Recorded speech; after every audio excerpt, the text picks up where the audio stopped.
Hi, my name's Chelsea and I'm going to take you through some of my favourite products from 2020. If you came here from my blog post over on chelseasguide.com, there's a lot of skincare that I've mentioned in there, but I've already done my skincare. I'm just going to start with a little bit of moisturiser and then we can get going. So first off, I'm just going to pop my hair back a little bit to make things easier. This is pretty much my first get ready with me type of video, so bear with. So I'm just going to take a pump of the Tom Ford moisturiser to start me off.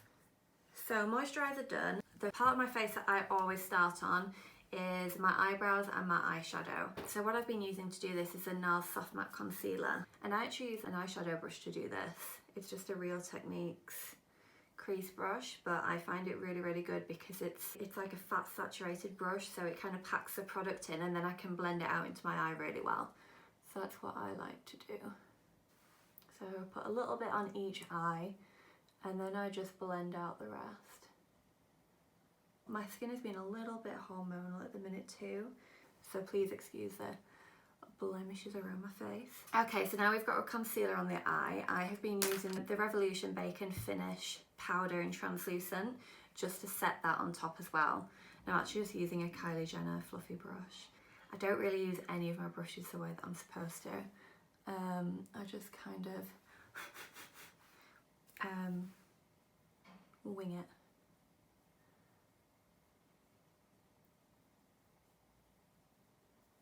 So that just puts a really nice base, mattifies it down. Looks a little bit scary when you first put the white on, you're like, oh, but it blends so easily that it's not an issue. So next, I've been using the iconic Sculpt and Boost cushion for years now. I've had mine for ages now and I am due a new one, so it's becoming a little bit sparse, but it still does the job. I want it to be really natural and just fill in those few little bits. I should have started by saying I am in no way a makeup artist or any sort of makeup professional. I'm just a makeup enthusiast. So if you are a makeup artist watching this, absolutely cringing at me using all the wrong tools and doing things the wrong way around, I am sorry. It's just the way I do it. I'm going to use a mix of two brow gels. So I've really been enjoying the Revitalash High Def Tinted Brow Gel. I just have a little sample size of it. It's really small, but I am really enjoying it. So now I've got some brow product on and I've gone through it with a little bit of tinted brow product. I'm going to go in with the Glossier Brow Boy. I'm not too much of a fan of the wand that it comes with, so I just tend to take a little spoolie and dip it into the product and it works in exactly the same way. So as you can see, even though I've used a few different products on my eyebrows, they don't at all look unnatural, especially once I start building up my eyes, they'll look fine. So the next product that I've been using a lot of is the Morphe 35G palette. I think it's absolutely great.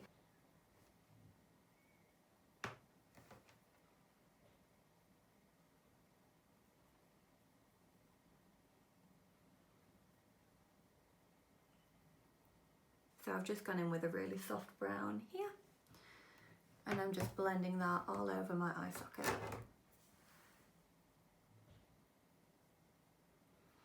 I tend to carve out my eyebrows after I've done my eyeshadow, which again is probably totally not what I'm supposed to do, but it works for me and gives me a really nice defined brow. I don't tend to blend too closely up into my eyebrows anyway, so that's enough for me. I'm gonna go in quite dark. I'm using a little angled brush for this. I have not been very confident with using black since I was like a 16-year-old emo or something. But I'm finding a powdered black in these Morphe palettes really easy to use and really easy to blend out. There's not much that can go wrong.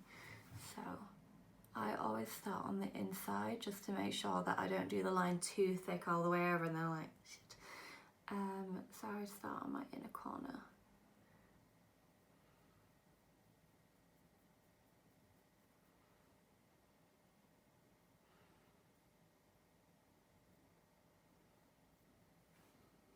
So it's just really subtle.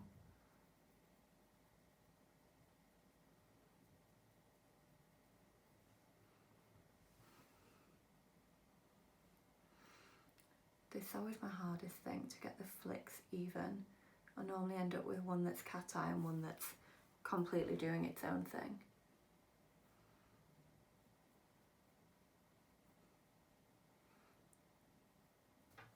Okay. Oh, I have setting powder all over my t-shirt.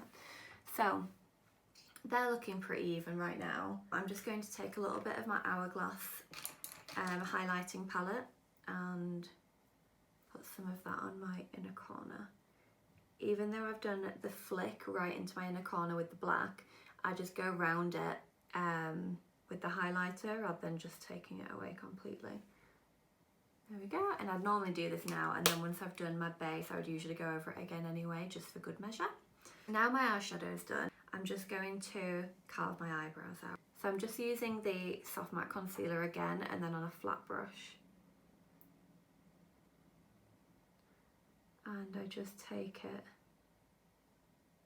all the way along there, and then I just get a cotton bud and blend it.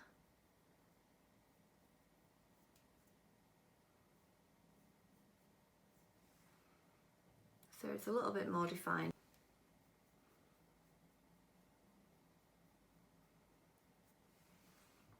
And then I just get a different angled brush and go over that same line with highlighter.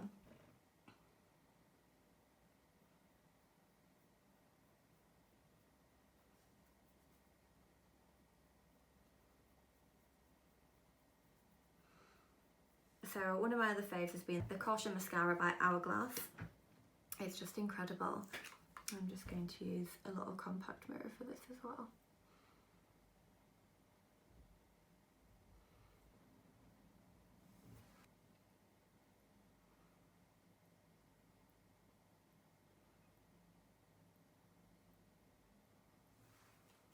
I don't know if you can see the difference that's made already.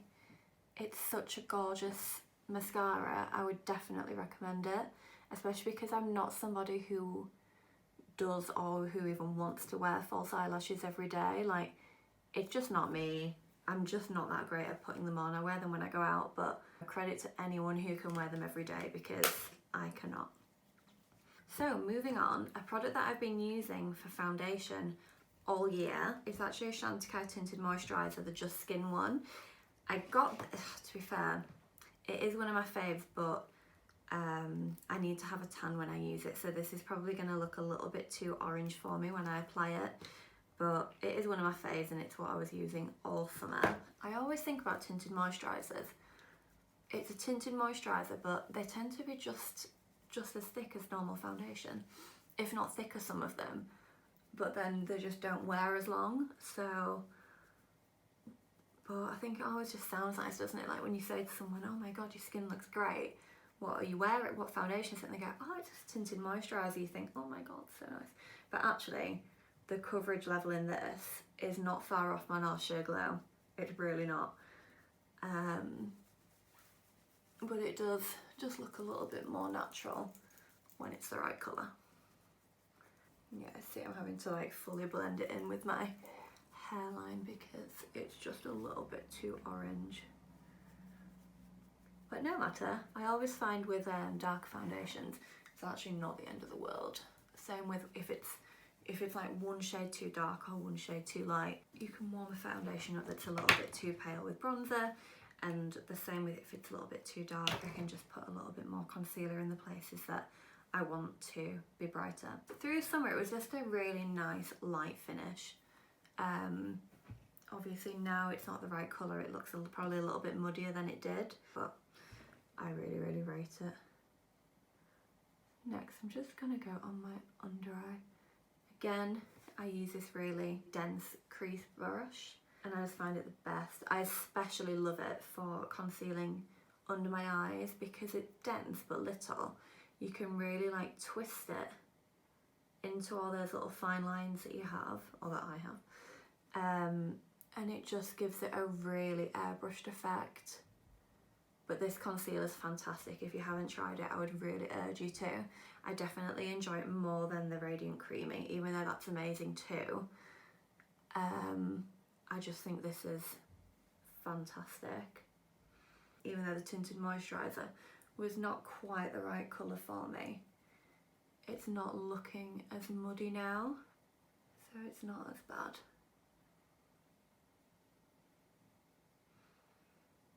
I put a little bit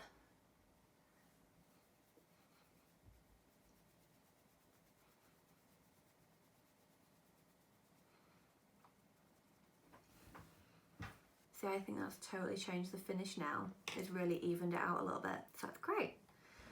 And then again, with my fluffy brush, I will set usually under here immediately, so I'll immediately blend that in.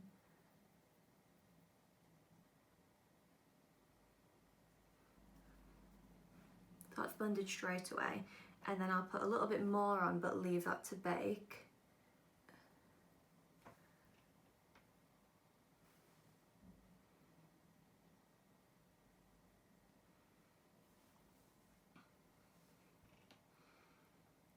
Looks a little bit uneven, but we move. I leave it anywhere that either creases or gets a little bit greasy. I'll tend to leave places like this. I'll blend straight away because I don't want a big white shadow here.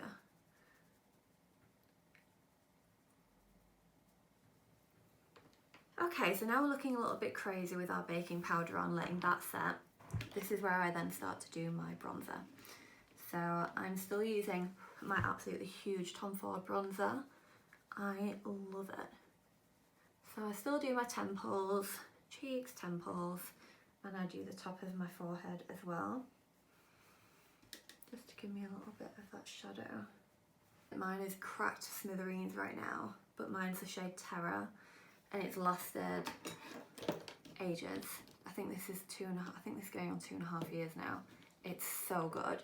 And the Terror shade is really, really nice. It's not so matte that it looks chalky, but it's not really shimmery either. It does have like very fine, just bits of light in it, I would say, but I wouldn't say it's shimmery.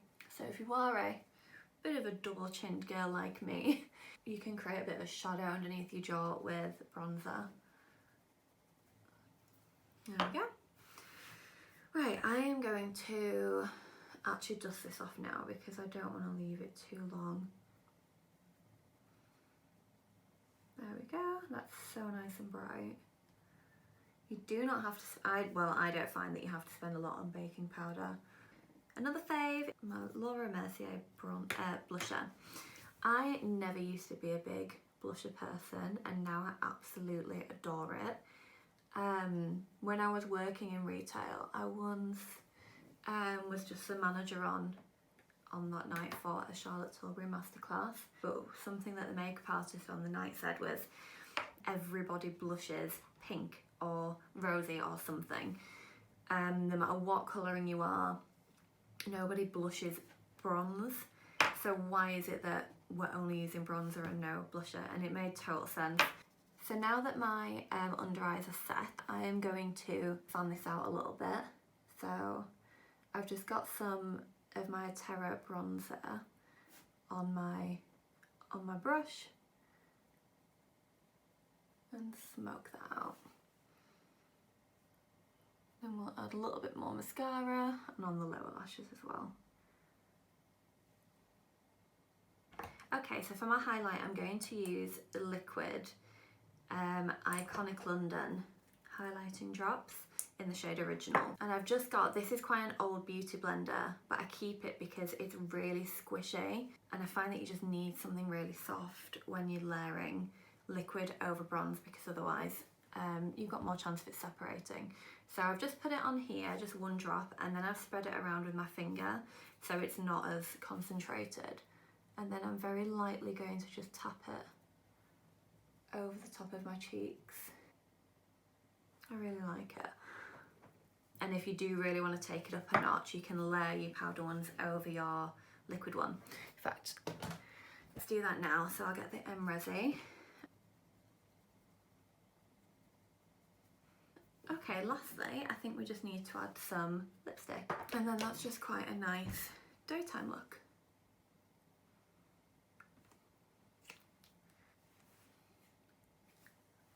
So there we go. That's all of my top go-to products of 2020. Hope you enjoyed.